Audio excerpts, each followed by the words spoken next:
your personality would be tested right from the preliminary exam itself. Because you have taken a decision to take the civil service exam, which is the most complex examination in the world. And that decision itself is showing that you have some objective in life, some goal in life. Then in the preliminary exam also, you have to make several choices. Because the preliminary exam is based on the multiple choice questions. You have to make 180 choices. 100 choices in the paper 1 and 80 choices in the paper 2. Choices means the questions. 100 questions in the paper 1, general studies. 80 questions in the paper 2, that is the CSAT, Civil Service Aptitude Test. So every question is based on a multiple choice and you have to choose one among the 4. And depending upon your choice, whether it is correct or not, you will be successful in the further in the preliminary exam, and you will be selected for the mains. Mains is also a choice examination, where you have to choose your optional first. The UPSC has given a list of almost 50 optional subjects, of which 25 optionals are almost like general optionals, like subject-related optionals. Another 50 are literature optionals. Literature optionals means like something like Telugu literature, English literature, Kannada literature, Tamil literature, Hindi. So 25 literature optionals are there and 25 general optionals are there. You have to choose one among these 50. And the choice of the optional is the most difficult part of the entire civil service preparation. So what are the criteria for taking this decision? Because you have to make a decision to choose a particular optional. So you have to select an optional based on a decision-making criteria suggested by an economist called Herbert Simon. So in 1978, Herbert Simon, an economist, was there and who won a Nobel Prize for his theory of decision making. You can apply that principles, those principles of taking a decision regarding the selection of optional subject. So what he was suggesting is, none of us can take a best decision. Whatever the decision that we make in the life, in the day-to-day life, none of them will be the best. Every decision would be a better decision, that's all, but not a best decision. So you would be in a position to take a decision which is less disadvantageous and more advantageous. So, but we cannot make a decision which is completely advantageous, completely meritorious. There cannot be anything as such. Any decision would be characterized by some limitations and some advantages. But what you have to see is, you have to take a decision in such a way that it will fetch you more benefits and there will be less disadvantages in this. So how would you take this take a decision on those lines? By verifying various alternatives in front of you. Alternative means, usually we say that when you have a problem, when you face with a problem, you generally say that I don't have an option except to make a particular decision. But it is wrong to assume that you don't have an option. Behind every problem, there will be minimum 2 solutions. Minimum 2 solutions. And such solutions in selecting the optionals are 50 in front of you. So how you have to choose one among these 50? It is based on the past experiences of the senior students and your own priorities and the merits and demerits. After weighing the merits and demerits of the particular optional, you have to select that. So how to weigh the merits and demerits? Weighing the merits means how to carry out, look out for the merits and the demerits. Is based on these things. So usually we go by the rule of thumb methods. Rule of thumb methods means some blind methods of picking up an optional. So what is a blind method? Like, because somebody was successful with a particular option, you choose that optional. It is not necessary that the first ranker who got an optional, who has selected an optional and got a first rank, is suitable for you also. So otherwise what will happen is, every person in the following year after the results will be selecting only that optional which was selected by the first ranker. But that will not fetch, necessarily that will not fetch the, the success for a candidate. Your liking will also matter. And your choices will matter. Your preference will matter. And the possibilities of the availability of the literature is also matters. So after considering all these issues, you have to see the syllabus first. You have to read the syllabus. And after reading the syllabus, you have to understand the syllabus. Then make a comparison of the optional syllabus with the general studies syllabus. Whether you like it or not, you have to read the general studies. And you have 4 papers in the general studies. When you thoroughly read the general studies, after reading the syllabus in the general studies, understanding the syllabus in the general studies, then read the syllabus in the optional subject. And select the optional in such a way that there would be a compatibility between your optional subject and the general studies subject. Compatibility means there should be a common area of understanding between the optional subject and the general studies subject. So in cracking the civil service exam, in cracking the UPSC exam, the 3 most important things that you need to remember is you have to command the polity subject. Polity is the most important subject in the entire civil service preparation. Because why polity is so much important? Because the knowledge of polity is giving you the knowledge of the law and the constitution. You are understanding the political dynamics of the Indian political system. So the constitutional provisions and the legal perspectives, the law, both these aspects, and also the judicial perspective. That is, judicial perspective means the Supreme Court and the High Court and their judgments, all those things. You can get the awareness about all these things based on the knowledge of the polity. Polity is the fundamental criteria in cracking the civils. And the second criteria is the ethics paper. So ethics is the second most important subject. And then the third is optional subject. The third most important thing is the optional subject. So polity, ethics and optional. Then you can go with anything else. The remaining things are equally important. But the predominant priorities should be given to the polity, ethics and the optional. Because optional is important because it has 500 marks. And choose the optional in such a way that it is suitable to the polity, it is suitable to the ethics. When you select the optional and when you study the optional, it should be useful for the polity and it should be useful for the ethics also. Other way around, when you are reading the polity, it should be useful for the optional subject. Or otherwise, when you are studying the ethics, it should be useful for the optional subject also. In such a way, if you could able to choose the optional subject, then you can it will fetch you more marks. Presenting the optional orientation in the general studies and the general studies orientation in the optional would be helpful to you to score more marks on it. In both in the GS as well as in the optional subject. So, some optionals are considered to be the most popular optionals in the country, across the country. What are the popular optionals? How do you define a popular option? An optional can be defined as a popular one when it is selected by most number of the candidates, when wide availability of the material is there and more number of teachers are there to teach that particular optional. So when there is a mentor, that mentor will help you to crack the optional, understand the optional, will help you to write the answers in the optional subject. So even that will also decide whether a particular optional is a popular one or not. Suppose the most popular optionals in the recent times one is literature optional. Across the country, people will be taking either Telugu literature or Hindi literature, Tamil. So one such optional, popular optional is the literature. Then second, we have sociology also. One of the most prominent optionals in the country. And second highest number of candidates qualified through the sociology paper in the 2021 results. And third, anthropology. And also, you can also go for the public administration, political science. They are also the popular options.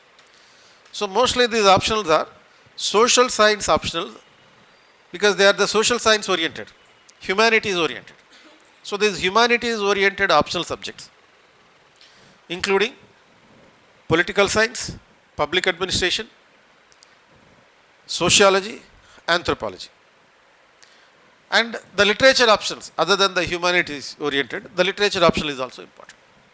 Because when these optionals, when you read these optionals, it will be helpful to you to understand the polity, to understand the ethics, and also it will helpful to you to answer one general essay as well. Because even general essay is also one of the deciding factors of the success deciding factor.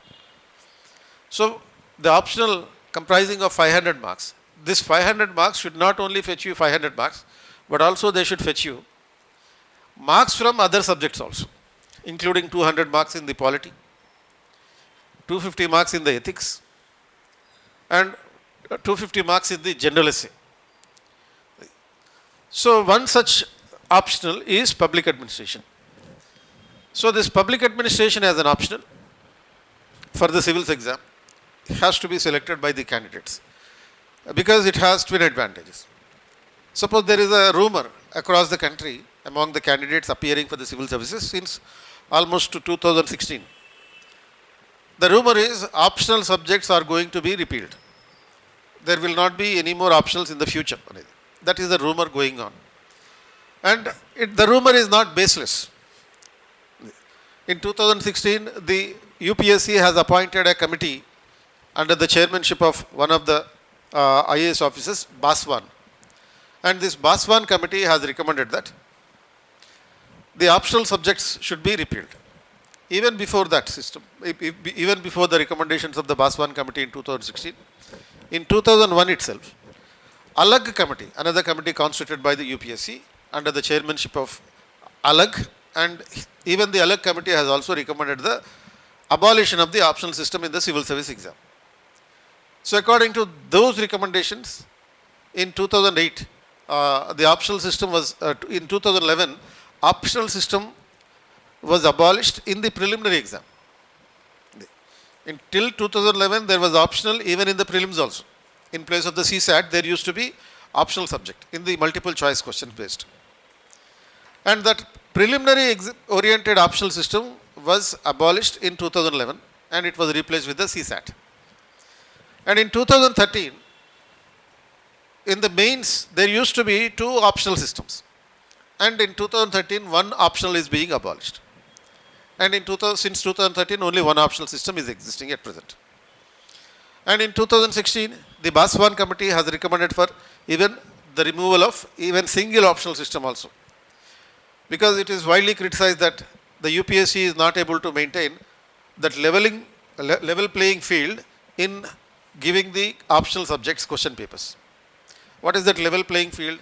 It cannot maintain a equilibrium across all the optionals. Because if you take the mathematics as your optional, most of the BTech students would be going for the mathematics. But if you choose the mathematics, you will get either 0 or 100 out of 100. So these are the two extremities in the mathematics optional. So therefore, even most of the pure mathematics background students also are not going for the maths optional. So majority of the BTech students, 70% of the civil service aspirants are the BTech students. Because 90% of the people who are clearing the intermediate, clearing the 10th class are joining in the MPC and they are going for the BTech only. So therefore, the 70% of the people who are appearing for the civil services are the engineers only. And these engineers are also choosing this most popular social background optionals only, humanities oriented optional subjects only. The humanities oriented optional subjects, that is political science, public administration, sociology, geography. And second priority is the literature options. Anthropology is also another choice. So when you are choosing this option, you should keep in mind, suppose if it is repealed, if it is removed from the UPSC examination scheme, what would be the next thing? So when 500 marks are to be replaced, it should be replaced with another paper in the general studies, right? So that common paper that is going to be introduced would be administration and management. The paper would be described as a public administration and public management in the future. If a common paper is to be replaced with the optional system, everybody have to read public administration and public management. It's a single paper. Public administration, one subject, public management is another subject. Usually the administration in the government is known as the public administration. Administration in the private sector, corporate sector is known as the management. And you are merging these two things. That is public from the government, public administration, management from the corporate sector. You are intertwining these two things to be known as the public management.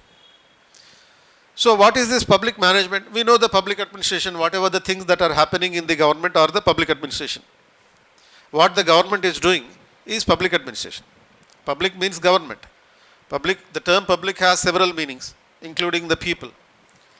Something that is kept open, something which is kept demonstrated openly is described as a public demonstration. And public also means the government.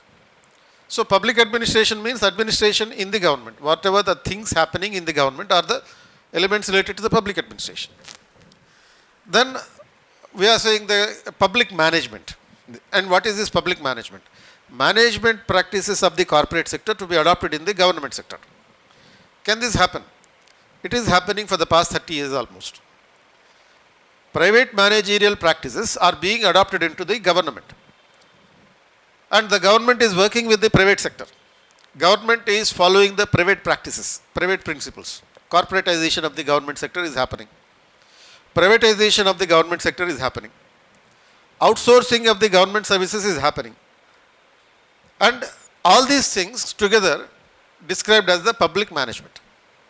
Suppose you have public-private partnerships is an example of that. A government company, government organization is partnering with a private company. Suppose international airports are managed on those lines. Metro train projects are managed on the public-private partnership method. So when this kind of approach is being adopted in the government, government following the private practices, second, government working with the private sector in the form of public-private partnership, government outsourcing its activities to the private companies. Even in the military also, it is going to be a privatization. Government is producing the military products and it is exporting. That is, government is doing business in the defense products also. Government itself is emerging as a businessman. So when this is the situation, automatically one has to understand that public management is the criteria. Public management is the criteria for the future of the governance.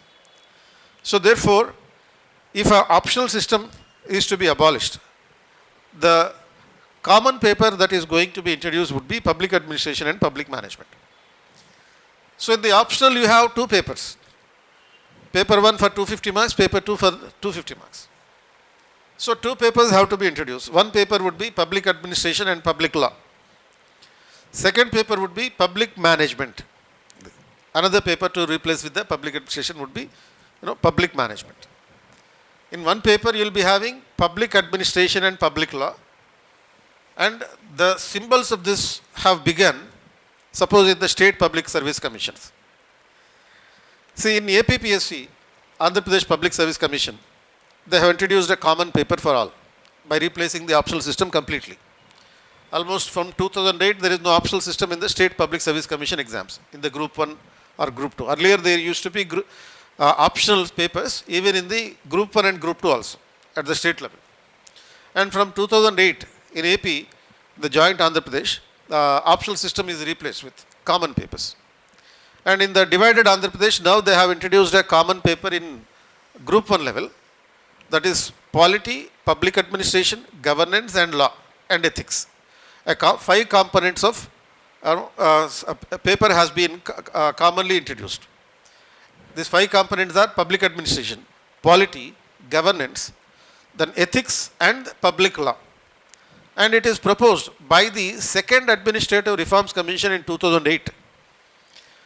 The central government appointed a commission known as the second Administrative Reforms Commission in 2008 that recommended that optional system should be replaced with a common paper, and that common paper should be public administration and public law.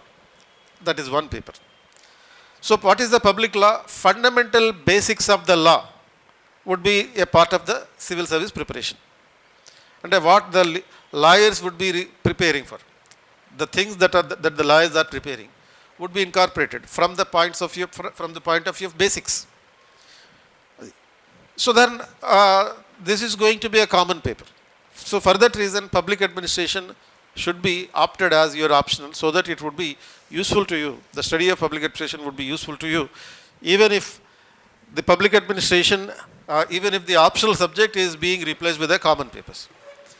So the second paper would be anyway public management, corporate sector style of management adopted in the government, on those lines. So the subjects that decides our success, as I told you, that general essay, ethics and optional, these are the three subjects that would be deciding your success in the civil service exam. So public administration is the most compatible area for the general studies. So in the general studies, you have polity. So this polity as a subject.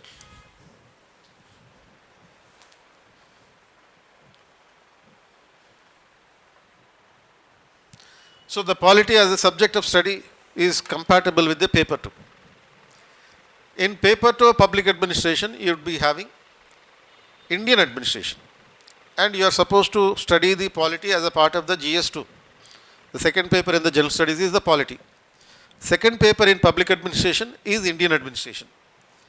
The aspects, components of the Indian administration and components of the Indian polity are the same, where you have to study both in both the papers, polity or the public administration, second paper Indian administration. You have to study the same concepts, like Constitution of India, government at the union, government at the state, government at the local level. Union government, state government, local government. All these three have to be studied in both, because both are dealing with the political and administrative practices.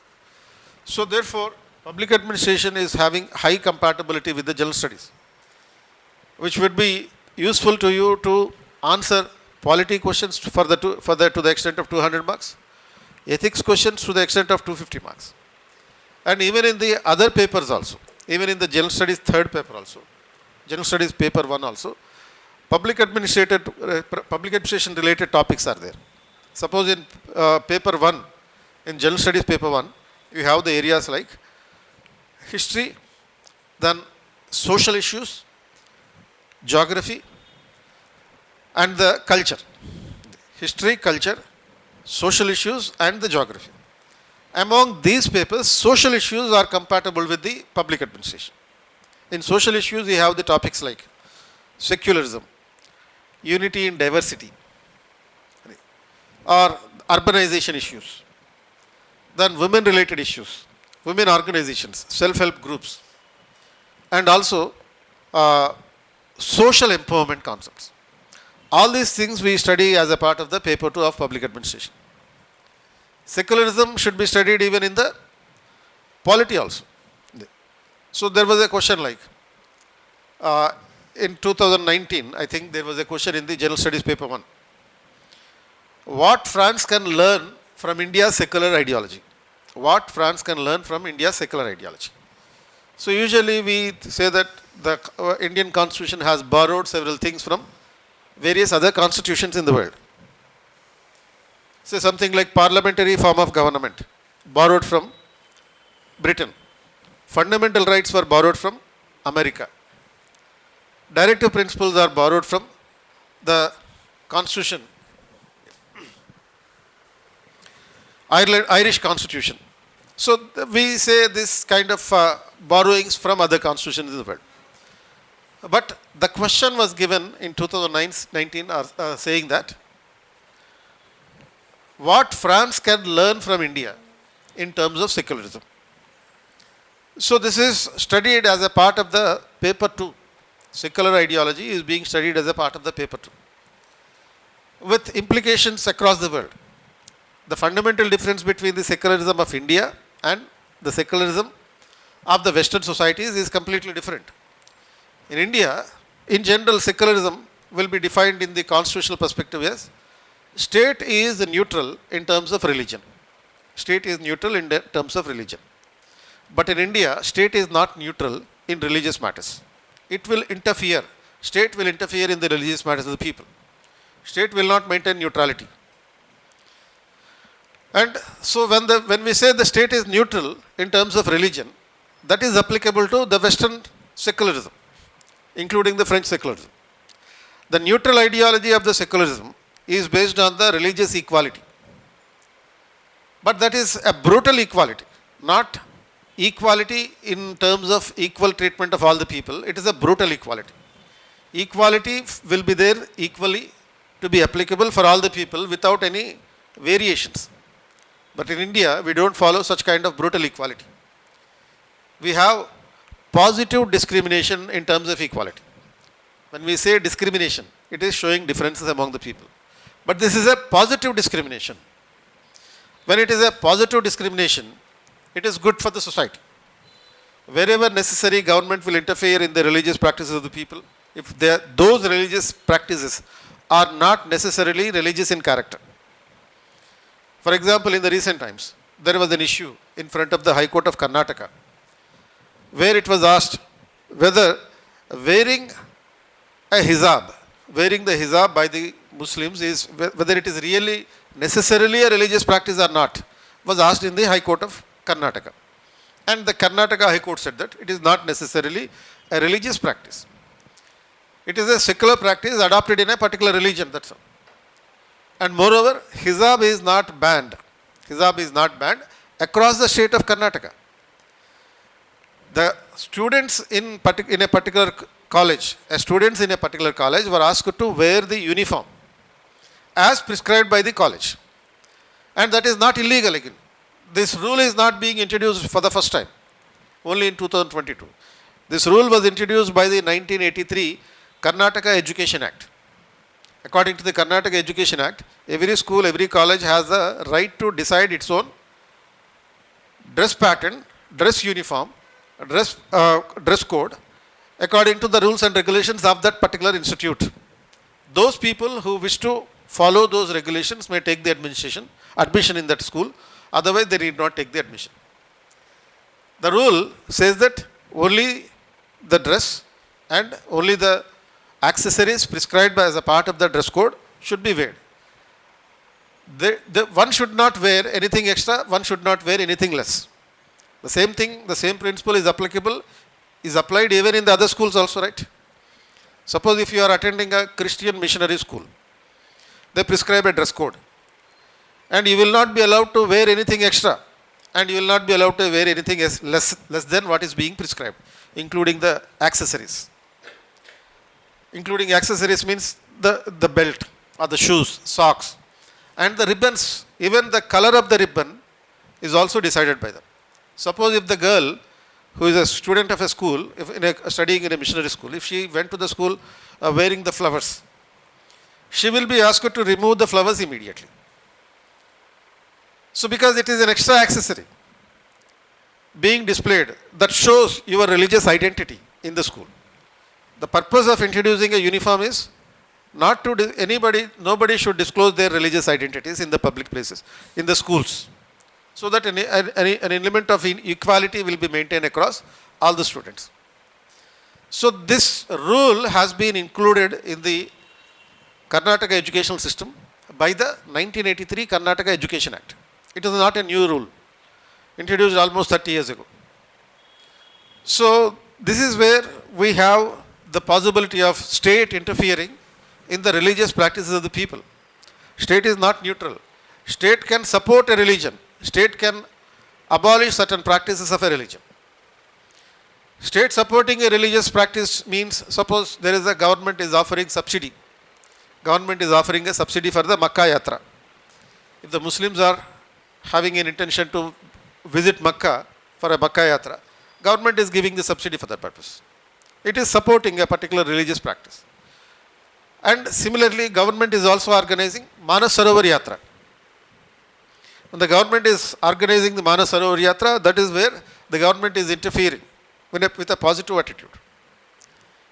So therefore in India, secularism is not based on the brutal equality, secularism is based on the positive discrimination. If required, government can abolish certain practices. If required, government can support some practices of religious communities, any religious community. This is what the France have to learn from India's secularism. Second thing is, in India, people have religious freedom, which is absent in France. We have the religious freedom in India. So we have the freedom to display our religious symbols. The moment when you look at a person, you can recognize his religion. Usually this can happen in India. What are the symbols of religion that can be displayed openly in the general public? Like suppose if you are wearing a burqa, it's a religious symbol. If you are wearing a cross, it's a religious symbol of the Catholic community. So suppose any other such practices would be displaying, suppose the Sikh can be easily identified based on their turban. So when a person is wearing a turban, we can recognize that person is the Sikh. But in France, what France can learn from India is this particular religious freedom, a freedom to display their religious symbols, is absent in France, because in 2004, in France, a new secular ideology was introduced, named as the Laicite. This Laicite is the secularism in France. And according to the Laicite practice, the French people, the people who are living in France, should not display religious symbols in the public places. So France has to learn this particular thing from India, that there is a religious freedom to the people, offered to the people. Positive discrimination in the religious equality, in terms of religious equality, religious freedom. It is based on the Indian secularism is based on dharma nirapekshata. It is neither based on the dharma nirapekshata nor based on the pantha nirapekshata. It is based on the sarva dharma samabhava. Sarva dharma samabhava means all the religions are equal. Nirapekshata is neutrality. Dharma nirapekshata is religious neutrality. Pantha nirapekshata is cult neutrality. In India, secularism is neither based on the religious neutrality nor based on the cult neutrality. Indian government, Indian constitution is based on sarva dharma samabhava, equal treatment of all the religions and state intervention in the religious practices, either positively or negatively. It can abolish a religious practice if it is not necessarily a religious thing. And it can promote a religious practice if it is supporting for the unity and integrity among the people. This is what France can learn. This particular concept of secularism, in comparison to other constitutions in the world, we learn as a part of public administration only. And this question, what we have learned in the public administration as a part of the paper 2, is being asked in the general studies paper 1 as a part of the society, Indian social issues, comparison between Indian political system and secularism and the foreign secularism, French secularism. So when you are studying public administration, it would be useful for understanding various concepts in other subjects also, across various papers. In paper 1, paper 2, and in paper 3, economy also, you have some concepts related to the public administration. And in the paper 3, you have 2 other chapters for 50 marks each. That is security management, internal security management, and second, disaster management. This internal security management would be studied as a part of, what you call the police administration. In paper 2 of public administration, you have a chapter, full chapter on police administration. This police administration is compatible to security issues, internal security issues. Then in the public administration paper 2, you have another chapter called disaster management. A full-length chapter is being dedicated to the disaster management. So this disaster management is also connected with the separate topic on 50 marks of disaster management in the paper 3 also, in the common papers, general studies paper 3. So 50 marks of security management, 50 marks of disaster management are there in the public administration. If you are supposed to read anyway disaster management and security management in the paper 3, and that understanding will be useful for you in understanding the public administration as well, or vice versa. And similarly in ethics paper, there are at least 3 chapters which are related to the governance, which are based on the governance. What is governance? The term governance has become a fashionable term in the recent times. And governance is nothing but the act of government. And what is that act of government? And what government do is the act of government. And what does the government do is administration. So governance is nothing but the administration. There are 3 chapters in the ethics paper related to the governance, means they are connected with the public administration. So all those areas related to the governance are based on the paper 1 of public administration. In paper 1 of the public administration, you have this compatibility. That is concepts related to the ethics paper. Suppose in the ethics paper, you have 2 sections. Section A is completely theory based questions. Section B is completely based on the case studies. These case studies are based on the ethical dilemmas. What will you do in a particular situation if there is a dilemma? You have to take a decision.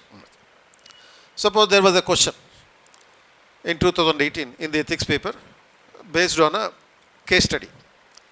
The UPSC has given a question saying that you and your friend are preparing for the civil service exam. The question is based on the civil service exam preparation given by the UPSC. You and your friend are preparing for the civil service exam.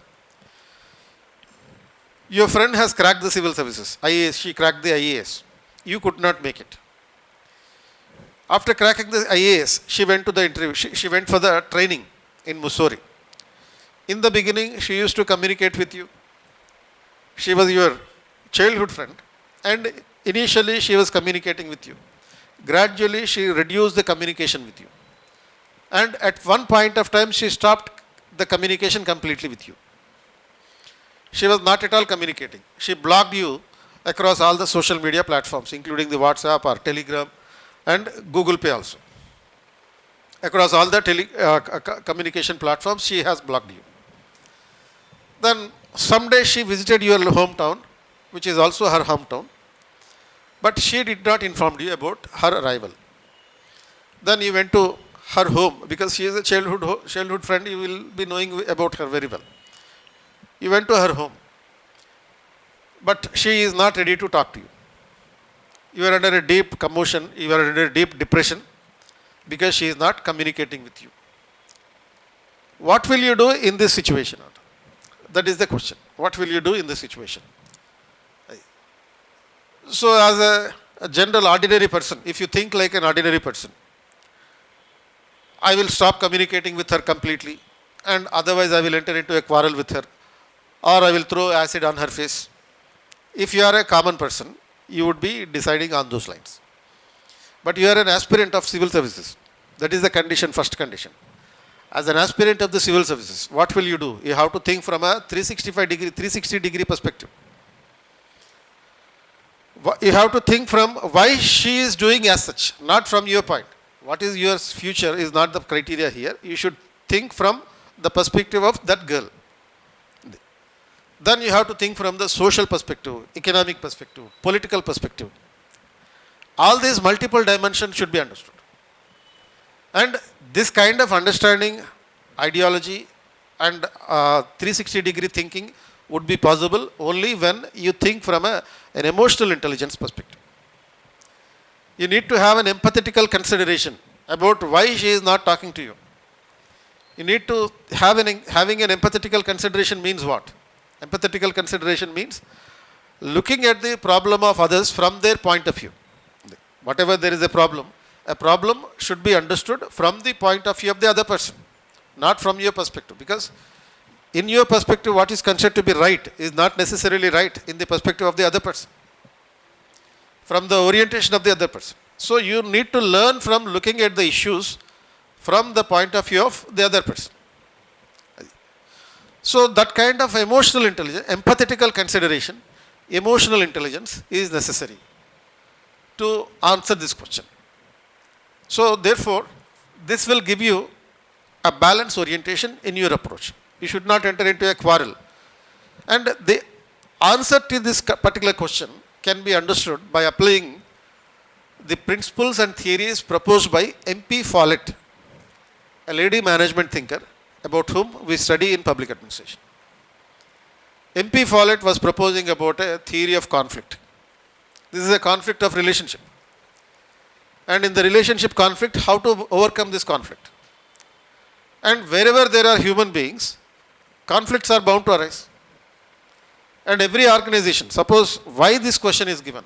Suppose if you become a collector, in future, if such kind of emotional issues if you face, how do you overcome those emotional issues? Because as an officer, you should not be guided only by the emotions. You should be emotionally intelligent. Intelligence is a matter of brain. Emotion is a matter of heart. Between the brain and the heart, what you should have? You should have both. Because people will have problems. You need to have an empathetical consideration for their problems. You should show emotion to their problems. And as an intellectual, you should use brain to find solution to their problems. So how can you answer this thing when you study about MP Follett's theory of conflicts, solving the conflict approach, and which we study as a part of the public administration paper 1. What she says is, wherever there are human beings, conflicts bound to arise in every organization, whether it's a social organization or economic organization or a public administrative organization. Suppose a social organization means a family. So in a family, we can see almost every day a conflict of difference of opinion. Conflicts arises only out of a difference of opinion, not because of any other reason. Economic povertiness is not the reason. It is only because of the difference of opinion that the conflicts arises in any organization, whether it is in the family or it is in the government organization. Suppose in Maharashtra, what happened? Conflict happened. Recently, because of that conflict, what happened? The government has broken. And it is because of the difference of opinion. Basically, Shiva Sena is a political party. And Shiva Sena as a political party was based on the Hindutva ideology. And by sacrificing this Hindutva ideology, they have entered into a coalition with NCP. And some of the members in the Shiva Sena did not like this. So there is a difference of opinion of sacrificing the Hindutva ideology between these two communities within the same political party. So those who were opposing this original idea were divided. And hence there was a breakup. When there was a breakup, the government has fallen. A new government had to be constituted. Same is the case everywhere, wherever there are people. Conflicts bound to arise. And it is unavoidable. The intellect lies in only how you overcome those conflicts. How do you solve those conflicts? And she suggests, MP Follett suggests, that conflict can be resolved by an integration. Integration of what? Difference of opinion. Bringing differences into open and discuss them openly. And this is possible, discussion openly is possible only when you adopt an emotional and empathetical consideration for the problems of the others. If you are not ready to listen what others are saying, then it is bound to break the system. It disintegrates the system. To keep the integration of the system, what you are supposed to do is bringing differences into open. Remember this even in your family life or personal life or administrative life in the future. Now, when you close yourself from the communication, open communication, if you are not listening, what happens is the breakup will happen.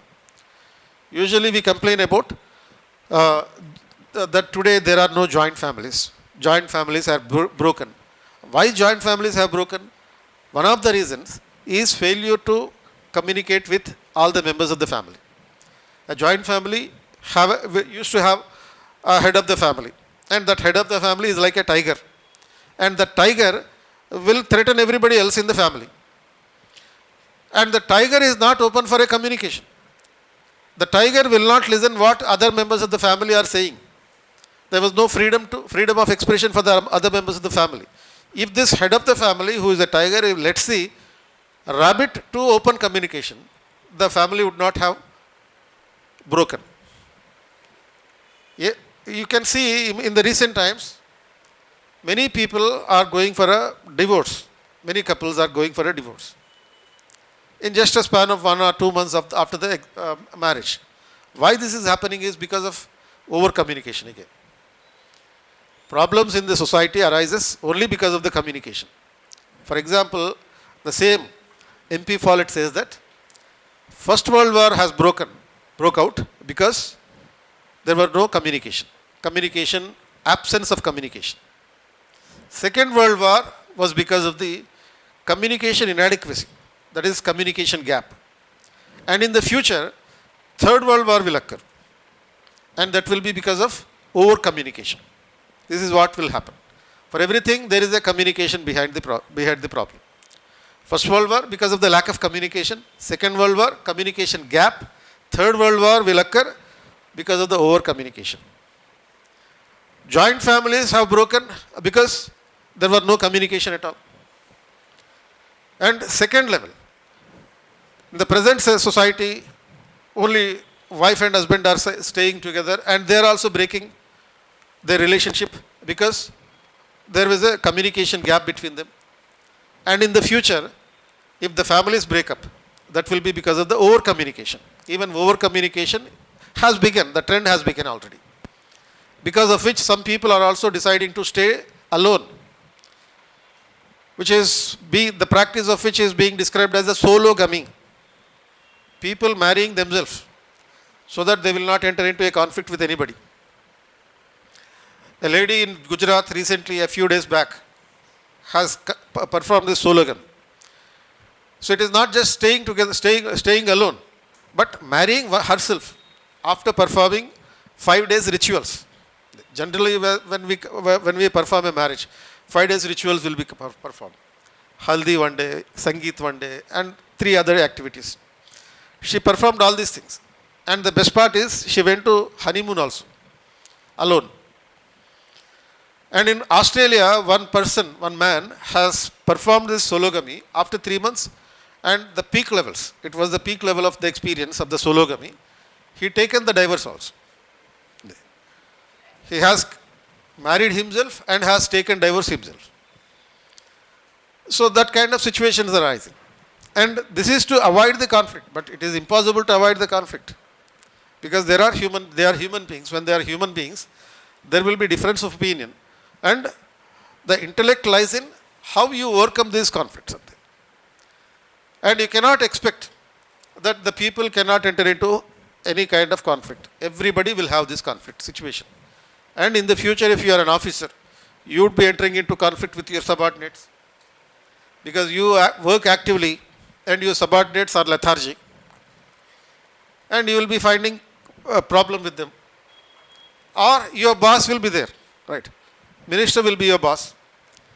Your boss will consider himself as active and consider you to be lethargic. And he will not find a compatibility between him and you. So you will have to enter into a conflict with your boss or your subordinate or with the people also. Several pressure groups will come to you with various demands. Several civil society bodies will visit you with various requirements. With all these people, you have to communicate. When you are communicating, your communication is not properly communicated to them. So this will result in a logic of misunderstanding. Misunderstanding is also a logic from each other's point of view. And how you overcome this problem? By an integration of what? Integration of the opinion of each other. Openly discussing the problems of each other. Then only the conflicts will be resolved. Otherwise, the systems will break up. And you have to apply this principle prescribed by MP Follett. Conflicts can be resolved by compromise, but that will be a temporary solution. Conflict can be resolved by the domination, is also a temporary solution. Conflict can be resolved by the integration, and this is a permanent solution. You can dominate if you are stronger than the other person, just like the head of the family member. Head of the family was having the dominating power, he used to dominate the conflicts. But that was a temporary solution and the family breakup. Conflict can be resolved even by the compromise also. But that compromise will involve sacrificing something by both the parties. So therefore, each party would try to gain what is being lost. Even that is a temporary one. Permanent solution will lie in only when the conflict is resolved by an open discussion of the issues and by integrating the demands of each party. That will provide a permanent solution. And that case study can be understood from this point of view, from the MP Follett's perspective. And this MP Follett ideology we would study as a part of the public administration paper 1. Various theories are there. So whenever you have to make a decision, because in a ethical dilemma, in a situation of ethical dilemma, you have to make a decision. This decision making is made based on the Simonian approach, Simon's approach to decision making. In public administration paper 1, we study this theory of decision making proposed by Herbert Simon. So therefore, public administration is the most compatible for the GS. And one general essay will also be given from the public administration, which can be related to either judicial review or based on the local government decentralization. So every paper, in every general essay, at least you'll be having, you are required to answer 2 general essays.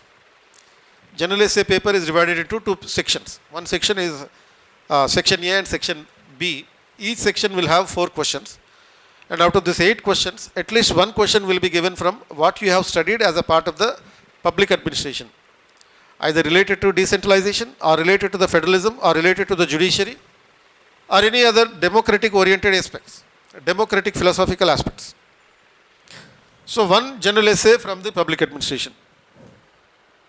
And so as I told you, the 3 chapters in the ethics are related to the public administration. All the case studies in the ethics have administrative focus.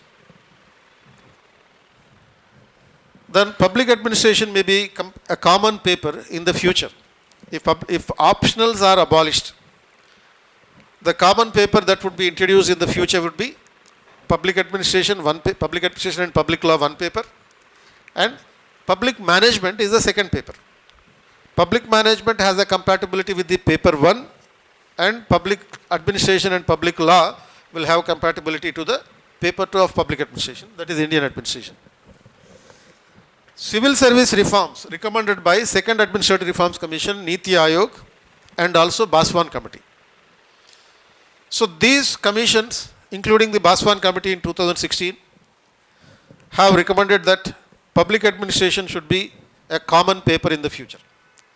So it is not mentioned here, but even in the Baswan Committee recommendation, the 2nd Administrative Reforms Commission in 2008, Niti Aayog in 2015, then Baswan Commission have all recommended for this.